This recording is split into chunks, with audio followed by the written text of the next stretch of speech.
ভিডিওতে তুমি জোড় সংখ্যার ম্যাজিক গুণ করে দেখিয়েছিলে, যেটা প্রত্যেকটারই হাফ করা গিয়েছিল কারণ সংখ্যাটা ছিল জোড়। এখন তুমি কোন সংখ্যার সমাধান করবে বলো তো? বিজোড় সংখ্যা। 5 × 5 হচ্ছে দোনোটাই বিজোড় সংখ্যা। তো এটা তুমি কিভাবে ম্যাজিক গুণের সাহায্যে করবে বলো তো?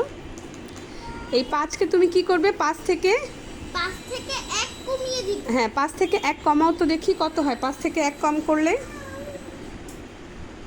5 থেকে 1 এটা দিতে হবে না, লিখো তুমি কত হবে। 4। হ্যাঁ 4।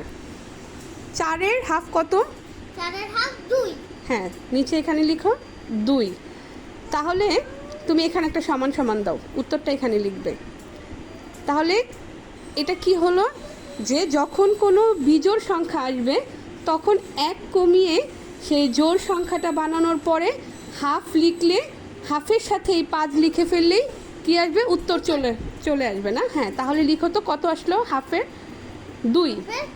হ্যাঁ, 2 আর এখানে এই 5টা এখানে লিখে দিবে, এখানে লিখো। হ্যাঁ, উত্তর কত আসলো? 25। উত্তর কত আসলো? 25। 5 5 25। হ্যাঁ, 5-এর ঘরেও যখন তুমি নামতা পড়বে তখন কি আসবে? উত্তর 25। 25।